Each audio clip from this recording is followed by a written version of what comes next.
ભરૂચ શહેર કોંગ્રેસની કારોબારી સમિતિની બેઠક યોજાઈ હતી, જેમાં વિવિધ મુદ્દે ચર્ચા વિચારણા કરવામાં આવી હતી।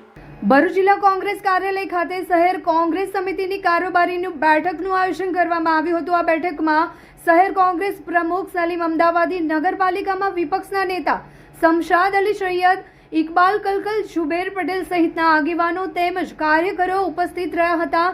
કોંગ્રેસ દ્વારા હાલમાં સંગઠન સૃજન અભિયાન ચલાવવામાં આવી રહ્યું છે, જે અંગેના કાર્યક્રમોની રૂપરેખા ઘડવા આ બેઠકમાં ચર્ચા વિચારણા કરવામાં આવી હતી।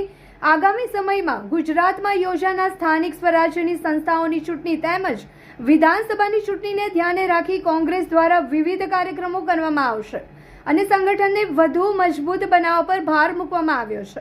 જે બૂથ દીઠ 100 માણસોની વોટ ચોરી બાબતેની તરફેણમાં સંયુક્ત ઝુંબેશ ચાલુ કરીએ છીએ। બૂથ દીઠ 100 માણસોની સહી મૂકવાની છે। ઇલેક્શન કમિશન એક બાજુ ચર્ચા કરે છે કે ભાઈ રાહુલ ગાંધીની જે વાત છે તેને ડિનાય કરે છે, ને તમે 2 દિવસથી જ જોયું છે કે કર્ણાટકમાં જે મોબાઈલથી નામો ડિલીટ કરવાના, એડ કરવાની જે વાત છે તે બાબતે આજે ઇલેક્શન કમિશને મોબાઈલમાં કેવી રીતે હવે નામ ઉમેરાશે, ડિલીટ થશે, એના માટે જે કંટ્રોલ મૂકેલો છે એ સાબિત કરે છે કે રાહુલ ગાંધીએ જે એલિગેશન કરેલા છે, જે મુદ્દા મૂકેલા છે, વોટ ચોરીથી જે સત્તા પર આવેલા તે વાત સાચી છે।